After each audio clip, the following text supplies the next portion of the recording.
Então, aqui na página 191, uma referência extraída do J. Adams, Teologia do Aconselhamento Cristão, página 14, ele fala o seguinte: sendo o aconselhamento o processo de auxiliar outros a amarem a Deus e ao próximo, uma parte do ministério da palavra, assim como a pregação, é inconcebível usar qualquer outro texto, do mesmo modo que seria impensável usar outros textos na pregação que não seja a palavra de Deus. O ministério da palavra deixa de o ser quando se fundamenta em outro texto que não seja a palavra. Então nós vamos ver que um dos aprendizados dessas leituras, ele vai apresentar que todo o sistema de aconselhamento está baseado numa cosmovisão. Cosmovisão, que é a forma como você entende quem é o homem, a forma como ele é desafiado a interagir com o meio em que ele vive, a cosmovisão do que se acredita sobre Deus, sobre pecado, ou sobre erros, sobre falhas, né? E o aconselhamento bíblico parte da cosmovisão bíblica, e o aconselhamento secular parte da cosmovisão secular. E o aconselhamento cristão tende a tentar misturar a cosmovisão secular dentro da cosmovisão bíblica. Ele parte do pressuposto que consegue misturar as duas coisas, né? Vamos ver algumas referências aqui do capítulo introdutório do livro Aconselhamentos em Casos Difíceis, no que diz respeito a essa temática da cosmovisão, e tentar trabalhar alguns comentários para depois voltar a essa citação do J. Adams. Então, para a gente entender melhor essa citação do J. Adams, precisamos abordar essa questão da cosmovisão. Página 19 do Aconselhamento em Casos Difíceis traz a seguinte sentença: a psicologia moderna tem um ponto de partida secular antropocêntrico, em que o homem é o centro, diferente do teocêntrico, em que Deus é o centro. Este fato tem grande influência, a qual já é exercida logo na categorização dos diagnósticos. Desde os primórdios, os psicólogos buscam ajudar pessoas com seus problemas de vida, desconsiderando Deus, desconsiderando Cristo, o pecado, os propósitos de Deus no sofrimento e as sagradas escrituras. Inclusive, os ditos psicólogos cristãos, eles são tolhidos pelo Conselho de Psicologia a não usar as escrituras em nenhum momento, né?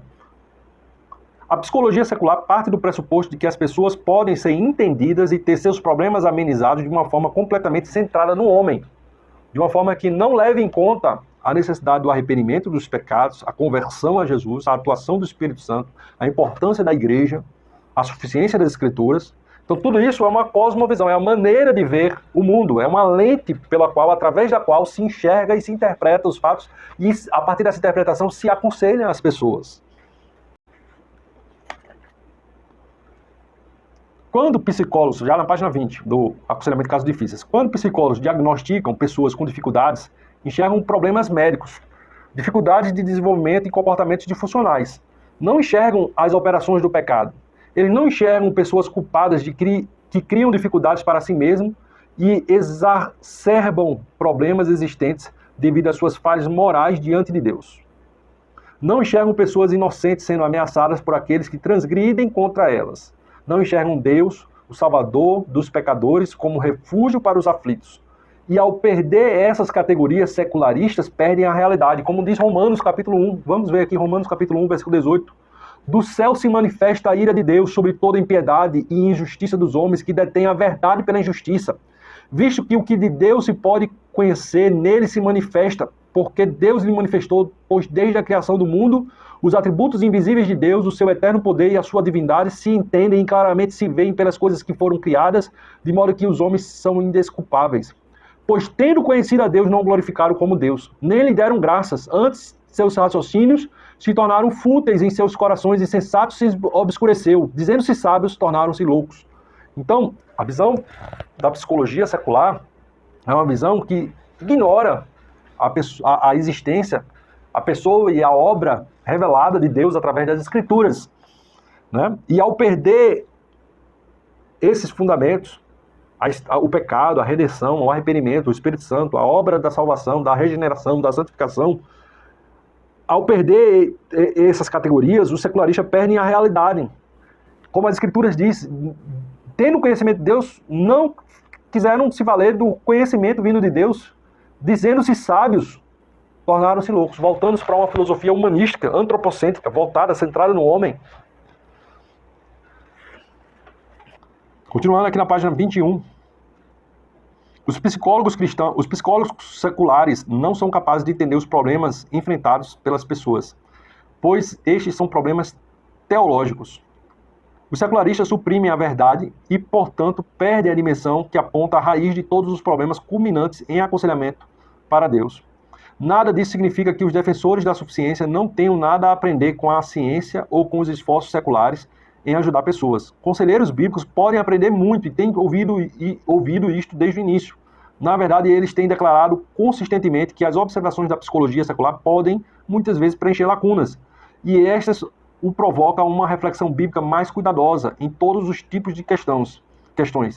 A interpretação seculares destas observações por parte dos psicólogos, bem como os esforços no ministério, são o que os conselheiros bíblicos têm contestado, uma vez que estão contaminados com uma cosmovisão ateísta. Para estes, a psicologia secular, apesar de ser capaz de observar muitas coisas, é incapaz de interpretar a importância por trás de suas observações. Então, nesse parágrafo, o que é trabalhado? Que a psicologia ela consegue trazer algumas coisas positivas no aspecto observacional do comportamento humano. Então, horas e mais horas, experiências de psicólogos atendendo pessoas, eles conseguem categorizar, eles conseguem descrever o comportamento típico de uma pessoa classificado com um transtorno de identidade dissociativa, por exemplo. Comportamento típico de uma pessoa classificado com a doença da bulimia, por exemplo. E essa descrição observacional, ela é muito positiva e bem quista ao movimento do aconselhamento bíblico. Já a interpretação de como tratar e o método de como atuar diante dessa observação é que o aconselhamento bíblico, é isso que ele está dizendo, é que o aconselhamento bíblico rechaça por acreditar que as escrituras ela é suficiente para tratar os problemas que surgem no coração do homem, né? Então, a cosmovisão cristã é a lente que nos faz interpretar os fatos da vida a partir da compreensão da queda do homem, da manifestação do pecado no coração do homem, da necessidade de arrependimento e de redenção através de Cristo, Jesus, da atuação do Espírito Santo nesse processo de regeneração, do se despir e do se revestir do novo homem. Então, essa é a cosmovisão das Escrituras. E a preocupação real não é com a suficiência das Escrituras, aqui o autor fala, mas com a suficiência da psicologia. Quando os problemas são entendidos à luz de Cristo, com a cosmovisão cristã, é a psicologia e não as Escrituras que verdadeiramente é insuficiente para ajudar as pessoas. Porque a psicologia parte de uma visão ateísta, antropocêntrica, centrada no homem, que tenta interpretar aquilo que ela consegue observar do comportamento humano a partir de filosofias e de escolas que muitas vezes se contradizem entre si, e que essas escolas, essas filosofias, nada mais são do que cosmovisão, que são contraditórias, que entram totalmente em conflito com a cosmovisão bíblica. E por fim, nessa parte, página 33, aconselhamento em casos difíceis, fala assim: todo sistema de aconselhamento é essencialmente uma cosmovisão que apresenta seus próprios entendimentos sobre como a vida funciona melhor e sobre a melhor maneira de ajudar alguém a fazer mudanças de vida consistentes com essa cosmovisão. Os conselheiros bíblicos acreditam no nível da cosmovisão que a Escritura se mantém firme contra qualquer das outras dezenas, centenas, milhares de cosmovisões existentes por aí. Além disso, acreditam que, uma vez que a cosmovisão bíblica vem de Deus, ela é superior a todas as outras.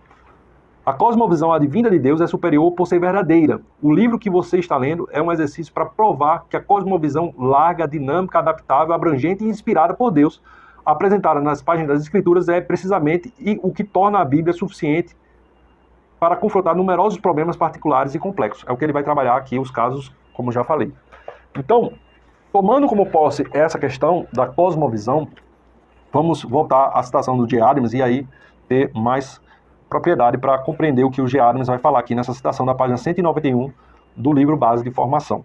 Sendo o aconselhamento o processo de auxiliar outros a amarem a Deus e ao próximo uma parte do ministério da palavra, assim como a pregação, é inconcebível usar qualquer outro texto, do mesmo modo que seja impensável usar outros textos na pregação, que não seja a palavra de Deus. O ministério da palavra deixa de o ser quando se fundamenta em outro texto que não seja a palavra de Deus. Então, se a gente entende que a pregação expositiva pública, ela tem que estar centrada nas Escrituras. A gente é desafiado a pregar as Escrituras. Nós precisamos compreender que o ministério da palavra, ele não se restringe, não é limitado apenas à exposição pública, mas existe também, é o que vemos defendendo nesse processo de formação, a bandeira do ministério pessoal da palavra. E o ministério pessoal da palavra, de aconselhamento, de redarguir, corrigir, instruir, na educação, na justiça, ele é o ministério do aconselhamento, e esse ministério precisa estar centrado na palavra. É inconcebível a gente perceber, né, como o John Babler fala, se a nossa cultura não fosse tão psicologizada, essa abordagem pareceria ridícula. A gente se omitir no aconselhamento pessoal, no ministério pessoal da palavra, e achar que isso compete a uma psicóloga que vai trabalhar com cosmovisão ateísta, antropocêntrica, que vai ignorar completamente a cosmovisão bíblica do pecado, da redenção, da atuação do Espírito Santo na pessoa. E vamos voltar para a citação do J. Adams. A Bíblia é a base para o aconselhamento cristão por causa de tudo que representa, ou do que está envolvido no aconselhamento. Mudança de vida a partir de mudança de valores, crenças, relacionamentos, atitudes e comportamentos. Então, o que está presente no aconselhamento? É a perspectiva de mudança de vida a partir da mudança de valores, crenças, relacionamentos, atitudes e comportamento. Que outra fonte nos diria como realizar tais mudanças de modo que agrade a Deus?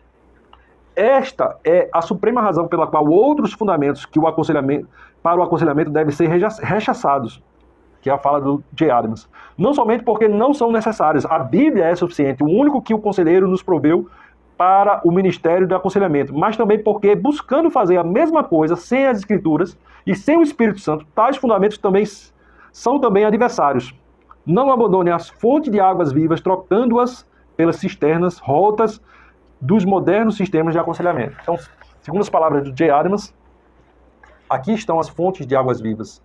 E um sistema de aconselhamento secular, ele vem com uma cosmovisão contrária às Escrituras, e não é uma questão de complementar as Escrituras, mas é uma questão de desfazer o conselho dos ímpios que desfaz o conselho das Escrituras, porque é uma cosmovisão contrária, que não leva em conta a cosmovisão cristã, bíblica. J. Adams cita aqui no final da sua referência a fonte de águas vivas, tocando-as por cisternas rotas dos modernos sistemas de aconselhamento, fazendo menção a Jeremias capítulo 2, versículo 13, que diz o seguinte: o meu povo fez duas maldades. A mim me deixaram o manancial de águas vivas e cavaram cisternas rotas, que não retêm as águas. Então, a suficiência das Escrituras traz à tona as Escrituras como fontes de águas vivas para restaurar, para regenerar, para curar o homem de todos os seus problemas que possam surgir em seu coração. Somente a Bíblia contém a verdade revelada por Deus para confrontar nossos pecados e revelar as intenções dos nossos corações para nos corrigir e nos moldar conforme a imagem de Jesus. Eu estou lendo aqui o livro Base de Formação, páginas 191 e 192. Somente através da graça do Evangelho podemos crescer em santidade. Somente através da ação do Espírito Santo em nossos corações podemos ser transformados em novas criaturas, conforme a imagem de Jesus. Somente através do conhecimento de Jesus Cristo, nas Escrituras Sagradas, nos foi concedido pelo poder de Deus totais condições para termos uma vida piedosa, sendo participante da natureza divina, escapando da corrupção que há no mundo.